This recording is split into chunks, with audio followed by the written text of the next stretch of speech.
Hola, ¿qué tal? Soy su amigo Alfonso Suaste Puerto, conductor de su programa Enfoque Jurídico. En esta ocasión abordaremos un tema muy interesante, relevante, que hemos titulado La trascendencia y el impacto transformador de las decisiones judiciales en la sociedad, mismo que estará a cargo de la jueza 10º de distrito, Cristina Guzmán Ornelas, a quien le doy la más cordial de las bienvenidas y agradezco haya aceptado la invitación. De quien me voy a permitir leer una síntesis curricular de nuestra invitada del día de hoy. Ella es licenciada en Derecho por la Universidad Michoacana de San Nicolás de Hidalgo. Ha tomado una diversidad de capacitaciones, especialidades, diplomados y cursos, tanto en la Universidad de Guanajuato como en la Escuela de Formación Judicial. Ella lleva una carrera impresionante en el Poder Judicial de la Federación, desde actuaria, secretaria de Juzgado de Distrito, secretaria de diversos tribunales colegiados en diversas materias, y desde noviembre del año 2021 fue designada por el Consejo del Poder Judicial Federal jueza de distrito con la adscripción en el juzgado donde actualmente ejerce, que es el Juzgado 10º de distrito en la ciudad de Irapuato. Bienvenida y muchas gracias por la aceptación a la invitación de programa. Al contrario, Enfoque. muchas gracias por la invitación, gracias a todas las personas que nos hacen el favor de vernos y de escucharnos. Es un honor, es un privilegio poder estar aquí compartiendo un poquito de lo que hacemos las juezas y los jueces federales. Que bueno, comentábamos al inicio de esta presentación, el tema es muy importante, licenciada, y que sobre todo tiene un impacto en la vida de las personas. Así es. Yo creo que el conocimiento de algún tema es la base para que las personas nos podamos formar un criterio y eventualmente podamos estar de acuerdo o no de acuerdo con algún aspecto de la vida. Un aspecto de la vida fundamental de un país y de las personas en lo individual es el concepto justicia. De acuerdo. Y bueno, pues para entrar en materia, me voy a permitir pues hacerle algún tipo de cuestionamiento para que nos vaya dilucidando, aclarando justamente ese impacto transformador de las decisiones, y más usted que ejerce la función jurisdiccional dentro de un juzgado de distrito. Y lo primero que me gustaría que nos expusiera es el por qué considera que una sentencia del Poder Judicial de la Federación puede transformar justamente la realidad social de las familias, de las personas, de la sociedad. Claro que sí.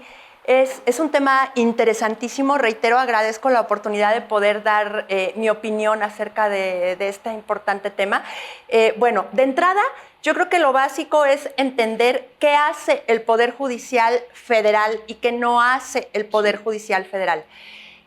Como personas que vivimos en una colectividad, estamos sujetos a la dirección, por decirlo de alguna manera, de una multiplicidad de autoridades, y a la vez estamos en nuestra vida diaria sujetos a tener relaciones con otros particulares.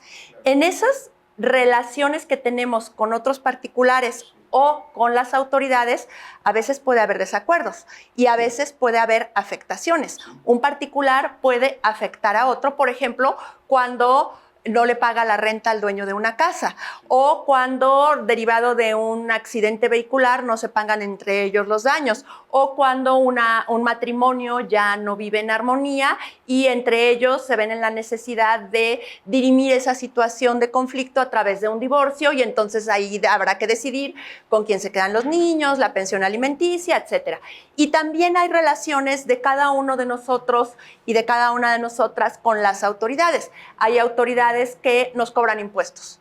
¿Qué tal que la autoridad, por alguna razón, no se adecua a esos lineamientos para cobrarnos el impuesto y entonces ahí se genera una controversia? O una autoridad me detiene a mí o a algún familiar, me priva de la libertad de manera arbitraria, sin que se ajuste a los lineamientos y a las reglas que debe seguir. O quizá yo muy tranquilamente estoy en mi casa y llega una autoridad y me saca y se la quiere dejar, ¿verdad? Eso por poner solo algunos ejemplos. Bueno, ¿qué hace el Poder Judicial de cada uno de los estados? En este caso, el Poder Judicial del estado de Guanajuato es el encargado de resolver, analizar y llegar a soluciones de esos conflictos entre particulares, entre una persona y otra. Es importantísima su función. Imagínense la cantidad de controversias o de situaciones de conflicto que un juez o una juez del estado de Guanajuato puede resolver en el aspecto familiar, en el aspecto patrimonial, en el aspecto penal, en el aspecto administrativo. Pero ¿qué pasa entonces con el Poder Judicial Federal? El Poder Judicial Federal resuelve también conflictos y juzga, pero resuelve conflictos de las personas contra las autoridades y a quien juzga es a las autoridades. Partiendo de eso, ¿por qué se dice que una decisión de un juez o de una jueza federal impacta en la vida de las personas y a través de esa serie de decisiones impacta en la colectividad? Porque las jueces federales, los jueces federales, no nos levantamos un día y decimos, hoy voy a analizar si el impuesto que se cobra por tener un inmueble es contrario a los derechos fundamentales de las personas o no. No, nosotros no juzgamos en abstracto, nosotros juzgamos a través de las problemáticas particulares que cada persona lleva a los juzgados federales. ¿Y qué creen? Que esas problemáticas que se analizan entonces por parte de los juzgados federales son problemáticas comunes de las personas que están conviviendo con esas autoridades en una determinada época y en un determinado territorio. Así que el Poder Judicial Federal debe analizar y analiza y resuelve problemáticas reales, sensibles, importantes de las personas y de la colectividad de manera contemporánea, y para hacerlo debe verificar el contexto en el que se están dando esas problemáticas y a través del conocimiento, la experiencia, la independencia de que debemos gozar los jueces federales, llegamos a tomar decisiones que de alguna y de muchas maneras impactan en la vida de la persona. Al decidir yo si una persona, por poner un ejemplo, debe o no pagar un impuesto, estoy impactando en el patrimonio particular de esa persona. Pero al decirle a la autoridad, oye, autoridad, tu impuesto está mal, a través de esa serie de decisiones se va modificando esa realidad y va a llegar un momento en que la autoridad va a tener que limitar, acotar o adecuar su actuar no solo respecto de esa persona, sino respecto de la colectividad a quien está, o respecto de quien está ejerciendo sus atribuciones. Por ponerlo más digerible y sobre todo en un ejemplo que pueda ser más identificable con las personas, yo creo que no hay nada más sensible y más importante para cada uno y cada una de nosotras que la familia. Los vínculos de familia entre pareja como colectividad íntima en la que una o varias personas conviven en el día a día y desarrollan los aspectos más importantes de su vida e, insisto, los más íntimos y, desde luego, los hijos y las hijas. ¿Qué pasa cuando surgen conflictos de familia entre ese conglomerado o ese grupo de personas? Esos conflictos de inicio son de conocimiento de los jueces y las jueces del Poder Judicial del Estado, pero cuando la controversia aún así no satisface o no queda resuelta del todo, se puede, decimos los abogados, elevar a los órganos federales.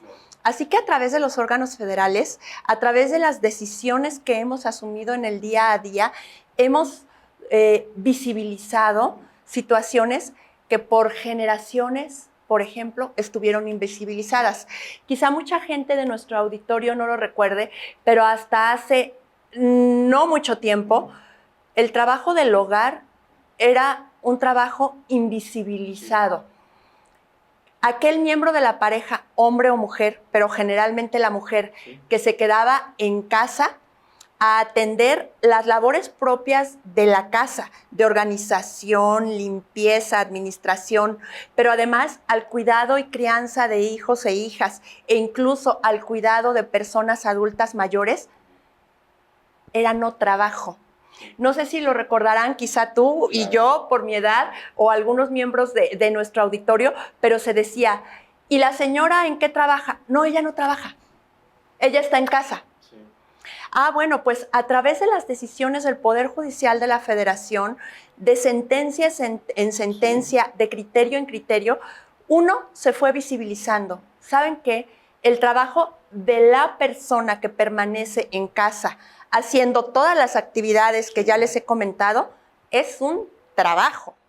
Y es un trabajo que dentro de la pareja y dentro de la familia debe visibilizarse no solo como un trabajo existente, sino como un trabajo valioso y además trasciende al índole patrimonial, porque en caso de que se disuelva el matrimonio o el concubinato, esa persona que llevó a cabo durante años a veces el trabajo en el hogar tiene derecho a esa compensación económica, a esa parte del patrimonio para la cual aportó. Y se decía, ¿pero cómo que aportó si no ganaba dinero y no daba dinero? Sí, pero ¿qué crees? Que el trabajo que hizo en casa durante años debe visibilizarse. Nosotros, las juezas federales, lo visibilizamos como un trabajo y una aportación monetaria. A partir de ahí, entonces, se transformó el concepto de la sociedad. Ahora es mucho más común que la sociedad reconozca al miembro de la pareja que se queda en casa y lo reconozca como un ente valioso que aporta al matrimonio y que no solamente se queda en casa y no trabaja. De ahí surgió incluso, de ahí surgió incluso el reconocimiento del derecho que tienen las personas a una pensión de alimentos después de disuelto el vínculo matrimonial o a la repartición de bienes aunque no se haya acordado una sociedad conyugal. Ese impacto fue transformador en la sociedad. Claro. Aquí lo que quería destacar es que en el ejercicio de la función jurisdiccional que actualmente ejerce, pues no hay una especialidad, sino que usted conoce de todas las materias. Exacto. Y por eso es que justamente usted puede poner ejemplos de cualquier materia y la transformación, la trascendencia, el impacto que tiene. Exactamente. Como juezas y jueces federales, nuestra materia, digamos, es la materia constitucional, que es algo que es un poco técnico y que en particular entendemos o solemos entender a cabalidad solo los abogados. Para decirlo en palabras muy llanas, mi trabajo es juzgar que todas las autoridades hagan bien su trabajo para que no afecten a las personas en sus derechos. Eso implica que voy a juzgar a cualquier tipo de autoridades administrativas, familiares, agrarias, incluso legislativas. Es decir, yo voy a analizar si el Congreso Federal o si el Congreso del Estado de Guanajuato, al ejercer sus atribuciones, está apegándose a los estándares que nos marca ¿quién? ¿Los que me parezcan a mí? No, que nos marca la Constitución y además los tratados internacionales. Así que para ser juez o jueza federal se requiere evidentemente ser abogado, ser una persona que estudió la licenciatura en Derecho, pero se requiere además desarrollar una serie de conocimientos y una serie de habilidades muy especializados. Justamente para allá iba mi siguiente pregunta, en el sentido de también preguntarle qué rol cumplen las decisiones judiciales en la garantía o en el respeto de los derechos humanos de las personas y sobre todo también de los grupos ahora vulnerables. Claro que sí.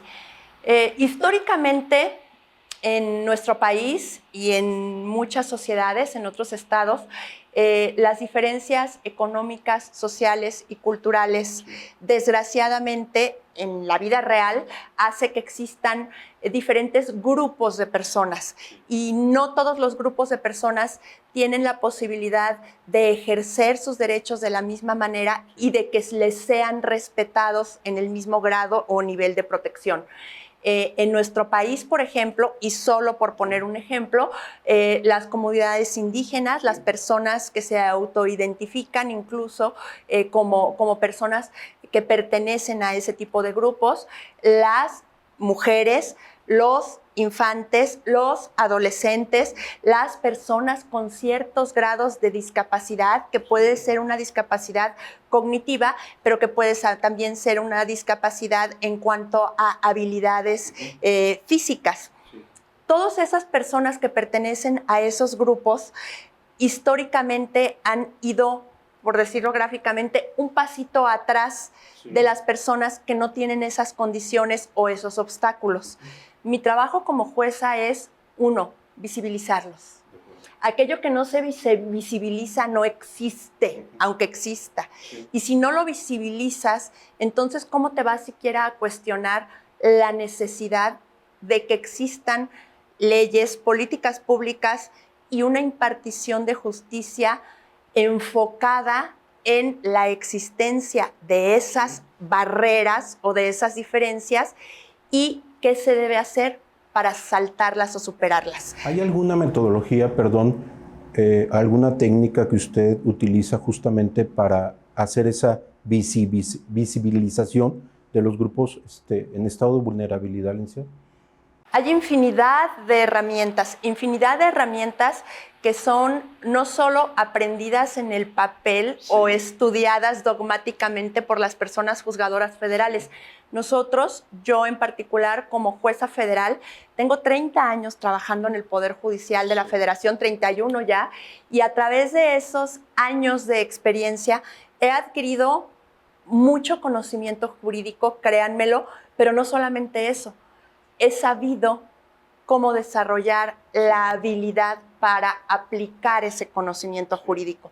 Y parte de ese conocimiento jurídico y de esa habilidad de aplicar herramientas es tener conciencia que a nivel nacional y a nivel internacional tenemos una serie de estándares que debemos observar las jueces federales y además una serie de herramientas tanto interpretativas como de aplicación de la ley para salvar esos obstáculos que pueden presentarse en personas que pertenecen a esos grupos vulnerables. Y para no hacerlo más técnico, te voy a poner algunos ejemplos. Existe una herramienta que se llama juzgar con perspectiva de género. ¿Esto qué significa? Es una herramienta, un elemento de conocimiento, de habilidad y de aplicación de la justicia que yo como jueza federal tomo en cuenta cuando en una controversia que se me somete a consideración, yo advierto que alguna de las partes está en una desventaja, se dice en una asimetría, por alguna cuestión de poder, de violencia o de desventaja por cuestión de vulnerabilidad estructural histórica, particularmente por razón de género. Suele malinterpretarse esto como se juzga a favor de la mujer. No, yo como jueza, una de las principales características que debo tener al ejercer mi función es ser neutral, ser objetiva. Entonces, visibilizar alguna diferencia o alguna desventaja por cuestión de género me obliga a analizar si el caso concreto que estoy analizando está tratando de manera desigual, injusta a un hombre o a una mujer. ¿Y qué creen? Que hay muchas decisiones del Poder Judicial de la Federación que han visibilizado una desventaja incluso histórica en perjuicio del hombre. Y permíteme poner un ejemplo porque me parece muy importante. Dentro de las muchas materias que yo conozco al resolver asuntos que se someten a mi consideración están, vuelvo a lo mismo, los de naturaleza familiar. Muchos códigos de muchos estados e incluso aún a la fecha muchas decisiones de autoridades cuando se trata de definir, en caso de separación de la pareja, con quién se quedan los niños, quién tiene lo que le llamamos la guarda y custodia. Incluso las leyes dicen que los niños de determinada edad deben de quedar con la madre. Eso y las decisiones basadas en esas legislaciones y las decisiones tomadas desde esa perspectiva suelen ser discriminatorias en contra del varón o en perjuicio del varón. ¿Por qué? Porque parten de un presupuesto de que la mera buena para cuidar a los hijos es la mujer, de que la idónea para cuidar a un infante es la mujer. Y en esa perspectiva, uno, se está anulando la posibilidad de considerar que un varón es igualmente idóneo, es igualmente capaz de dar amor, protección y cuidado a sus hijos o hijas. Y además puede tener iguales o mejores herramientas que la mujer. Así que una decisión tomada con perspectiva de género en muchos casos implica quitar esa barrera de género y visibilizar de manera objetiva y a través de los elementos con los que se cuente en beneficio de las niñas y los niños, quién puede ser la persona más idónea para ejercer la guarda y custodia. Puede ser un varón. Eso es juzgar con perspectiva de género. Esta metodología de juzgar con perspectiva de género, ¿solo aplicaría para la materia familiar o aplicaría para cualquier rama del derecho? Aplica para absolutamente todas las ramas del derecho. Es una herramienta de interpretación, pero además es una herramienta de aplicación procesal, que eso lo sabemos los abogados, y además es una herramienta a través de la cual incluso nuestro lenguaje debe ser absolutamente cuidado precisamente para visibilizar. ¿A qué se refiere entonces? Juzgar con perspectiva de género implica en cualquier materia, que puede ser incluso administrativa, que se suele pensar, es que la materia administrativa es una materia fría y totalmente estructurada. Sí, pero ¿qué pasa, por ejemplo, cuando a una mujer, una institución de seguridad social, le niega una pensión por viudez, tomando en cuenta que ella está trabajando y que percibe sus propios ingresos? Por ejemplo, ahí juzgas con perspectiva de género. ¿Sabes qué? Es que el hecho de que seas beneficiaria de una pensión no implica que por sí deba excluirse de la otra solamente por el hecho de que fuiste la cónyuge, pero tú tienes la capacidad de, porque sigues trabajando, etcétera. En materia administrativa hay muchos ejemplos a través de los cuales se debe visibilizar este trato diferenciado a favor de la mujer o del hombre. Hablando también de prestaciones de seguridad social, hay decisiones del Poder Judicial de la Federación resueltas con perspectiva de género a favor del hombre. En un segundo te digo una de ellas, el derecho a inscribir a tus hijos como varón en las guarderías. Para las mujeres bastaba con el solo hecho de ser la mamá para tener derecho a inscribir en el niño en la guardería. Esto parte de que si la mujer trabaja y la mujer por construcción social es la idónea para cuidar a un niño, cuando la mujer trabaja tiene derecho a inscribir a sus hijos o hijas en la guardería, pero un hombre no. Entonces, si te fijas, esto parte de una concepción en perjuicio del hombre de que el hombre no tiene por qué cuidar a los hijos y de que no es el idóneo. Y al hombre se le exigía, además de ser el papá, acreditar que tenía por una decisión judicial o administrativa la guarda y custodia y que además no tenía quien más se los cuidara. La decisión de la Corte fue: hombres y mujeres deben ser considerados en igualdad de circunstancias como personas trabajadoras que por los horarios que cubren para cumplir con sus labores no pueden estar al pendiente de cuidado de sus hijos. Hubo que igualar, que reconocer que papá y mamá ambos comparten sin distinción de género la obligación de cuidar a los hijos y cuando uno o una trabaje tienen derecho a inscribir en las guarderías.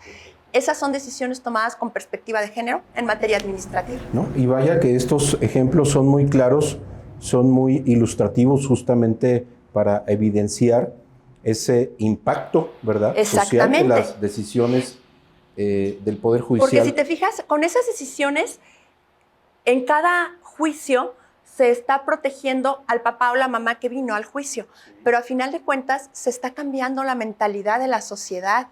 Y al cambiar la mentalidad de la sociedad, se están visibilizando cuestiones que antes no se visibilizaban. En este caso, papá y mamá son idóneos. No prejuzgues. Claro. Desde su perspectiva, ¿cuál ha sido uno de los aportes de mayor valía del Poder Judicial en este caso de la Federación, en los avances de los derechos en la sociedad mexicana?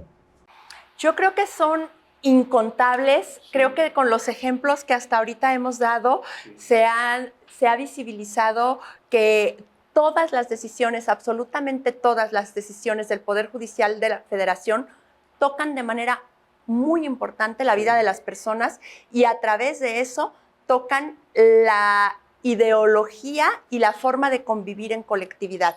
Aunado a los ejemplos que he dado, por ejemplo, hasta ahorita, me viene ahorita a la mente algo que hasta hace no mucho también era impensable.